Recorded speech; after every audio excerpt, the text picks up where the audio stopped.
आखिरकार भारत की तरफ से कतर के ऊपर एक्शंस लेने की प्रक्रिया शुरू हो चुकी है, जहां पर कतर ने भारत के सिर्फ 8 एक्स नेवी ऑफिसर्स को अरेस्ट किया है, लेकिन भारत की तरफ से कतर के करीब 500 लोगों को अरेस्ट किया जा चुका है और भारत ने अभी सिर्फ शुरुआत की है। ना जाने कितने लोग यहां पर अरेस्ट किए जाएंगे। वहीं दूसरी तरफ कतर भारतीय कंपनियों की रेपुटेशन को गिराने में कोई भी कसर नहीं छोड़ रहा है, लेकिन कतर के लिए दुख की बात यह है कि खुद उनके मिडिल ईस्ट के कई कंट्रीज लगातार भारतीय कंपनियों को प्रोजेक्ट पर प्रोजेक्ट और नए कॉन्ट्रैक्ट सौंपते चले जा रहे हैं। ओवरऑल इस रिपोर्ट के हिसाब से देखा जाए तो कतर को दो तरफ से घिरा जा चुका है। पूरी डेवलपमेंट क्या है इस वीडियो में समझते हैं। बस हमें सपोर्ट करने के लिए इस वीडियो को लाइक और चैनल को सब्सक्राइब जरूर कीजिएगा। देखिए, कतर ने भारत के साथ जो किया है हम सभी को मालूम, लेकिन उसके कुछ समय बाद यह खबर सामने निकल के आती है कि कतर की एविएशन यानी कि कतर एयरवेज भारत से कई तरीके की जीएसटी की चोरी कर रही है। असल में कतर एयरवेज भारत के अंदर जब भी लैंड करती है, उनके कई तरीके के चार्जेस भारत को पे करने होते हैं, जिसमें उन्होंने अपनी सारी पेमेंट्स इंडिया 000 करोड़ की टैक्स चोरी की है। जांच और तेजी से शुरू हुई तो पता चला कि यहां पर इनपुट टैक्स क्रेडिट में करीब 6000 से भी ज़्यादा मामले दर्ज किए जा चुके हैं और अब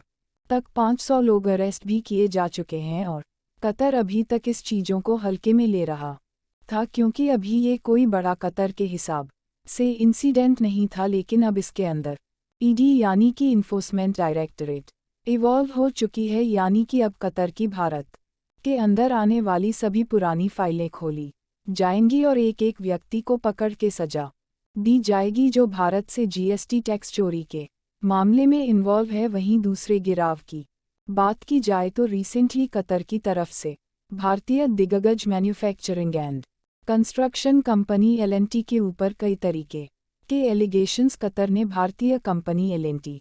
के ऊपर लगाए हैं, लेकिन इन सब चीज़ों को इन करते हुए एल&टी अभी भी मिडिल ईस्ट की सबसे ज़्यादा लोकप्रिय कंपनी बनी हुई है और सिर्फ एक साल में 40,000 करोड़ से भी ज़्यादा के बड़े प्रोजेक्ट एल&टी को सिर्फ मिडिल ईस्ट से सौंपे गए हैं। और कतर के लिए आ रही बुरी खबर यह है कि कतर ने कुछ समय पहले ही एल&टी के ऊपर एलिगेशंस लगाए और आज खबर सामने निकल के आई है कि एल&टी को एक और बहुत बड़ा हाइड्रोकार्बन बिजनेस और बहुत बड़ा मैन्युफैक्चरिंग कॉन्ट्रैक्ट मिडिल ईस्ट से सौंपा जा चुका है। और कई लोग भले इस बात को माने या ना माने, लेकिन भारतीय कंपनी यहाँ पर पूरी तरीके से सेफ है। और जिस तरीके से लाखों करोड़ प्रोजेक्ट एल&टी को सौंपे जा रहे हैं, इससे मिडिल ईस्ट के अंदर एल&टी का ट्रस्ट और ज़्यादा बढ़ते चले जा रहा है, जहाँ पर कतर ने कोशिश की कि भारतीय कंपनी को नीचा दिखाया जाए, लेकिन कतर की यह चाल अब उसी के ऊपर उल्टी पड़ चुकी है। और अगर हम पूरी रिपोर्ट के हिसाब से देखें तो रिसेंटली कतर ने एक और अनाउंसमेंट की है। उनका कहना है कि भारत से जो भी एयरवेज कतर जाती हैं, उनमें पैसेंजर कैपेसिटी इंक्रीज करनी चाहिए ताकि वह अपने एविएशन बिजनेस को और ज़्यादा बढ़ा सकें।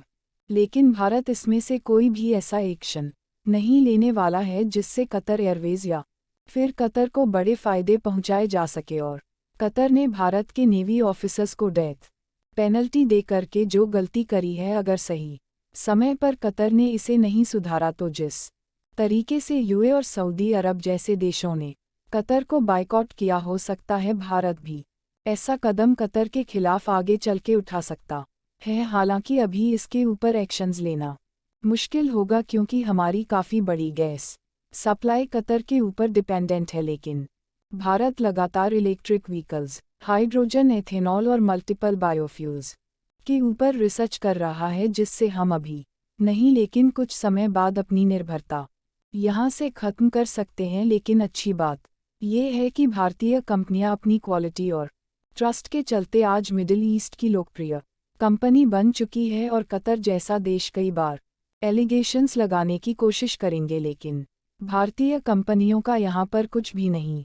खोड़ने वाला है। भारतीय कंपनियों की इस तैयारी के लिए कमेंट बॉक्स में जरूर लिखिए। भारत के ऐसे ही यूज़फुल इन्फॉर्मेटिव वीडियोस पाने के लिए आप हमारे जिससे आप इस पूरी खबर को आसानी से समझ जाएंगे। दोस्तों, कल ही ऑर्गेनाइजेशन ऑफ इस्लामिक कोऑपरेशन की इम्पोर्टेंट मीटिंग कराई गई है, जहां पर इजराइल फिलिस्तीन के बीच में जो कॉन्फ्लिक्ट शुरू हुआ है इसे किसी तरीके से कंट्रोल करने के लिए अब भारत भी कई इम्पोर्टेंट डिसीजन ले सकता है, जिससे इजराइल के ऊपर प्रेशर क्रिएट किया जा सके और इसमें आयल प्रोडक्शन कट करना और आयल मार्केट को फ्लक्चुएट कराना सबसे बड़ा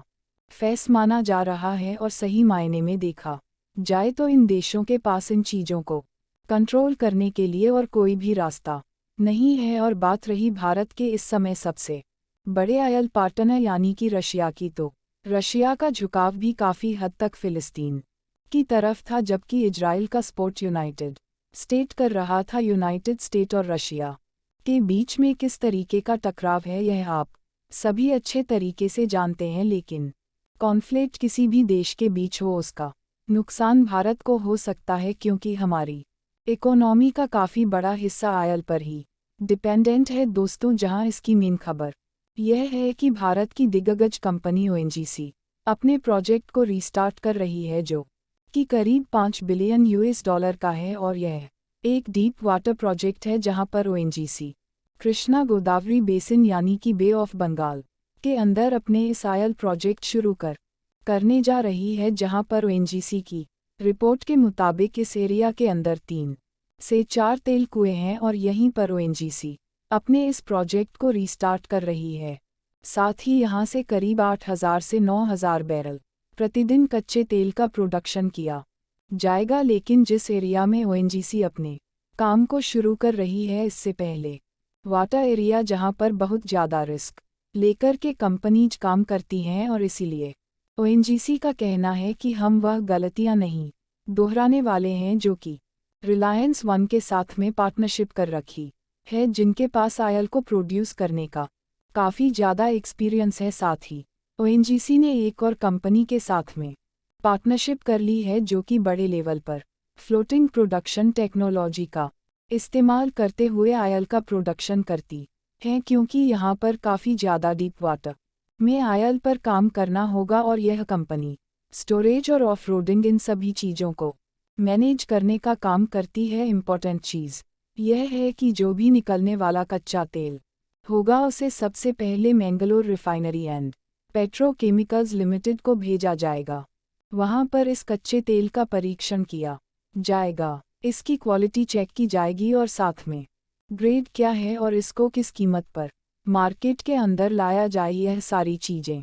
वहीं से डिसाइड की जाएगी। और यह भी बताया जा रहा है कि इस प्रोजेक्ट के ऊपर साल 221 में ही काम शुरू होना था, लेकिन कुछ रीजन की वजह से काम शुरू नहीं हो पाया है। और फाइनली जिस तरीके से मार्केट फ्लक्चुएट कर रहा है, जल्द से जल्द भारत को अपने सभी काम रीस्टार्ट करने पड़ रहे हैं। अपने गैस के भंडार पर घमंड दिखाने वाले कतर को शायद पता नहीं कि जब इन देशों को कच्चे तेल और गैस की पहचान भी नहीं थी, यह देश कच्चे तेल को कीचड़ समझ करके इग्नोर कर देते थे। उसके कई साल पहले से ही भारत ने बायोगैस के ऊपर काम करना शुरू कर दिया था। दरअसल बात कुछ ऐसी है कि जिसमें कतर चाइना को अगले 27 सालों तक गैस की सप्लाई करने वाला है, और अगर इस पूरे सिनेरियो में कतर भारत को एक्सपोर्ट या लैंड गैस को रोक भी देता है तो भारत के लिए दिक्कत नहीं होगी। भारत किसी और देश यानी कि रशिया, यूएई, सऊदी अरेबिया या फिर वेनेजुएला से भी गैस खरीद सकता है, लेकिन हमारे हिसाब से भारत के लिए यह अल्टीमेट सलूशन नहीं होगा, क्योंकि जो हरकत आज कतर ने की, आगे चलकर कोई और देश भारत के साथ इस तरीके की हरकतें कर सकता है, जहां पर ऑल ओवर भारत का टारगेट यह है कि अब अपनी डिपेंडेंसी को पूरी तरीके से खत्म किया जाए। और इस पूरी निर्भरता को ही खत्म करने के लिए आज भारत ने बड़ा फैसला लिया है, जहां पर कतर, पाकिस्तान और चीन जैसे देशों के साथ में अगले 25 सालों के लिए डील को फाइनलाइज कर रहा है। वहीं भारत में अगले 10 सालों को टारगेट बनाया है कि हमारे जो भी गैस इंपोर्ट है उनको पूरी तरीके से रिड्यूस कर दिया जाएगा और सिर्फ 15 पर इंपोर्ट भारत के अंदर बचने वाले हैं। लेकिन दोस्तों, आपको क्या लगता है कि कतर इससे भारतीय नेवी के ऑफिसर को फांसी की सजा का फैसला बदलने वाला है या नहीं? अपनी राय कमेंट में ज़रूर बताएं इस वीडियो को। यहीं पर ख़त्म करते हैं इस वीडियो को। एक लाइक ज़रूर करें और अपने दोस्तों तक इस वीडियो को शेयर करें ताकि उन्हें भी जानकारी मिल सके इसी तरह और भी नॉलेजेबल वीडियो देखने के लिए अपने भरोसेमंद चैनल को सब्सक्राइब करके बेल नोटिफिकेशन को ऑल पर ज़रूर रखें। वीडियो को अंत तक देखने के लिए धन्यवाद।